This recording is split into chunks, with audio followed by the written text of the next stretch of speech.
Okay, let's carry on. Part 2. I finished off the last video by saying, what is this virus here for? What is it here for? What is it come to teach us? What does it come to share with us? Basically, I've wrote a few things down here, again, when I've been meditating, and what I put here is, and again, if you're in the spiritual network, you're working with your own realization and your own joy and your own wish to flood the universe with your loving energy, you will probably have been thinking this anyway. So, for instance, what does the virus want to let us know? Because if we are, again, adhering to all the things that we've learned and experienced for ourselves over all these years, what is it here for? What does it want to let us know? It's part of us.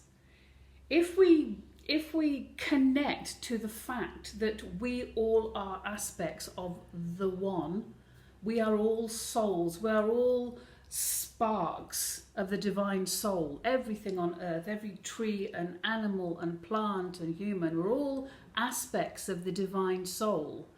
So is the virus, okay? It's not out there on its own in kind of a vacuum. It's part of our collective consciousness.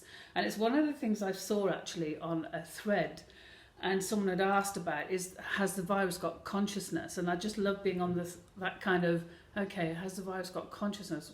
I immediately thought, of course it's got consciousness. It's alive. It's able to kind of think. It's intelligent. And that's one thing I really started to go down the road of. It's like, this virus is intelligent. I mean, how viruses work are absolutely fascinating if you look it up. They're so intelligent, and how they get the body to take on itself into the body's own cells. And which is why the prevention always is so useful and so wonderful to have this kind of, okay, let's prevent this. I talked about dietary advice in the other thing, and I could have said so much more about what you want to take, the elderflower, elderberry, the garlic, the lemon, the honey, if you do honey, all that kind of stuff. But the prevention is better than the cure, which is why the affirmations are so useful. You don't really, obviously, I'm sure no one's in the mood to say affirmations if they're in hospital on a ventilator, wondering about how on earth they got here and what is this all about. So it's all about before, that kind of trusting your body. There's a video on my channel way down. I did it quite a few years ago about healing and trusting the body to heal, and just trusting it that if you feed it and give it what it needs, it's wired by a miraculous force.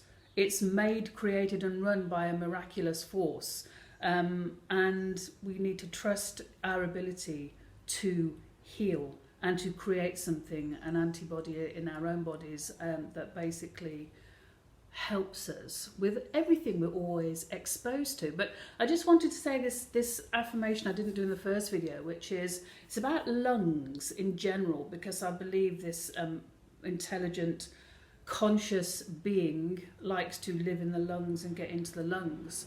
And basically, when you look at Louise Hay, the lungs relate psycho-spiritually and metaphysically to the ability to take in life. And lung problems are often to do with taking in life, and sometimes not feeling we can exhale and breathe. And of course, exhalation is a form of cleansing. Deep exhalation, full exhalation of the lungs is a form of cleansing, okay, and letting go. And sometimes if our lungs are constricted and we feel like we can't take in life as much as we want to, and also we can't release what we want to, often through expression, okay. And the affirmation in Louise Hay's beautiful little blue book is, I take in life in perfect balance. Now again, I thought this was also perfect for now, because how balanced are these times. I mean, I know people get lung problems every single day of every decade and every week and whatever. But again, it's just like, it's balance. It's about balance. And it's interesting how this lockdown that's coming is here. It's bringing a very different balance into life, isn't it? A very, very different balance. So what is it here? What does it want to let us know? Something that I think is quite, again, it's a bit challenging sometimes to think of this stuff, because it's like, okay, we fear it, therefore we fear a part of ourselves. What part of ourselves is it reflecting to us that we fear about ourselves? Because it's like anything, if we meet someone we like, it's normally because they're reflecting aspects back to us that we enjoy about ourselves. If we meet someone we don't like very much, it's because they're reflecting stuff to us that maybe we don't like about ourselves. Or maybe it's a fear of being like that, okay? Because sometimes I've experimented so much with this stuff, it's like, well, actually, no, I'm not really like that. But this person is reflecting something to me that is maybe reminding me how I don't actually want to be. So this virus, it's reflecting to us about, okay, what an aspect of us we don't like, we fear.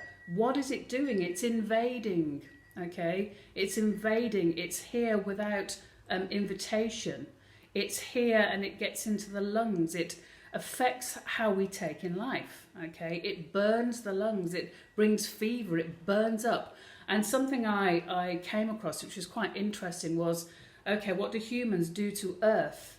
It's kind of giving us a message, is like, this is what humanity is doing to Mother Earth, its home. So I've often said this, and you know, I'm not saying it lightly now, because it's not an amusing situation, but it is one where we bring our spiritual love and our light, and we have to face these things, you know. So it's kind of coming, and it's, what do we do to Earth? We burn it, we kind of invade it, we infect it. The human virus on Earth is polluting, it's kind of bringing debris and bringing waste products and flooding the body with waste products. And it's quite interesting that this virus is going, okay, I'm just reflecting back to humanity, the whole world, the whole globe, about what maybe the human virus does on Earth, the Mother Earth, our mother, okay, who supports our life. So these are just thoughts I've kind of read, and then I meditate on it, and then I go, okay, maybe. What does it want us to learn? Okay, what does it want us to learn? Oh, well, you just take that, and what has it taught you? What has this virus taught you already? What is it actually bringing to you? What awareness have you come with now this virus is here? One thing that I will share this, hope I don't get all emotional, because it was quite a big thing. Because one of the things for me was, I start with the gratitude. Okay, the gratitude, I always start with gratitude. Gratitude is the foundation of happiness in life. Start with gratitude. What am I grateful for? I'm grateful that there are people that have sacrificed their lives. So if on a karmic level, they came and they agreed to sacrifice their lives to this virus, so I can learn, you can learn, everyone in the world can learn. And I thank them so much for that, because they are the teachers. Those people that have died from the virus, you know, a heartfelt love for going through that transition, in order that we actually wake up and go, oh my goodness, okay, thank you for those people that have decided to cross over and pass to the astral planes because of this. Okay, so gratitude. One of the things I'm very, very grateful for is, whether you believe the virus is started because of what was happening in China and people eating and doing what I consider to be evil, demonic things to animals. So whether you believe it started in a wet market, or whether you believe it started in a lab, where people are meddling with divine, miraculous creation, both of these things are very removed from spirituality, from being close to divinity, from being kind of aligned with divine mother, divine love, cosmic love, goddess, God, the supreme being, Brahmin, whatever you want to call it. Okay, this is kind of, we've got far away from, not all of us obviously, and we can really offer our services to lift up the vibrations of humanity at this time. It's something I want to say I've got written down here. But the gratitude of people that have been through this, and then considering where it's come from, why it's here, and it's because humanity has moved away. I mean, if you're in a lab trying to make a virus that kills people and genetically targets certain types of people, that's not in line with godliness, goddessness, cosmic love, divine spirituality. It's very far removed from that. If you're in China, and I'm not even going to say what they do because I'm sure you've seen it, but boy, did I break my heart when I heard and unfortunately saw one or two things.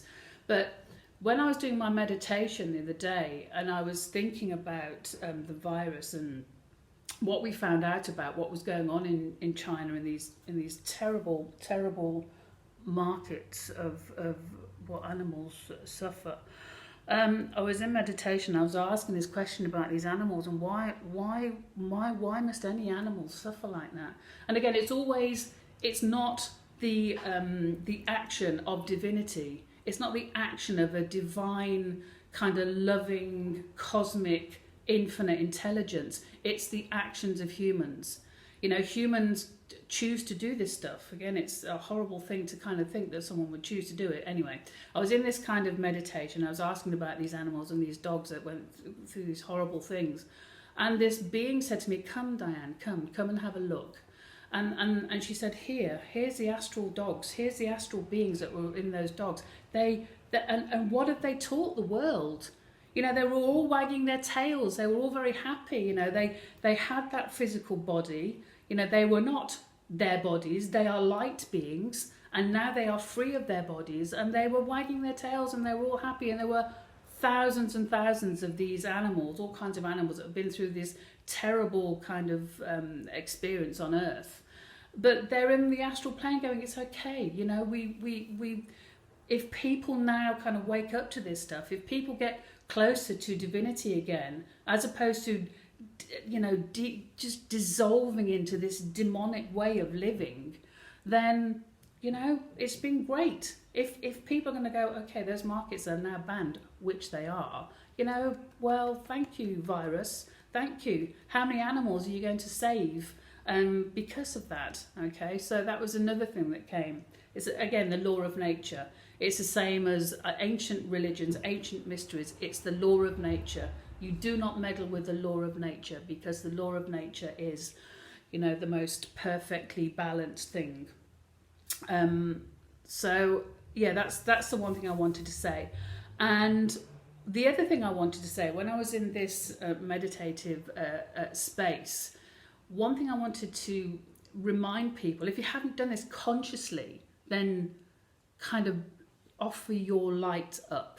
Because one thing I was kind of, again, aware of was being told to let people know to offer your services, offer your spirituality, offer your light to the raising up and to the healing. You might have just be doing it, which is fantastic, but also just consciously say to whatever you believe in, whether it's a tree, you know, whether it's a penguin, whether it's anything that's living and sentient and has divine love, the divine spark keeping it alive, offer it up and just go, I want you to know, I also want to offer my divine love to this recovery and this golden light and this love that is being poured into the grid, okay, the wonderful kind of energy grid that is surrounding Earth and goes through every human and every blade of grass and every animal. I want to offer my love, my light to healing, okay.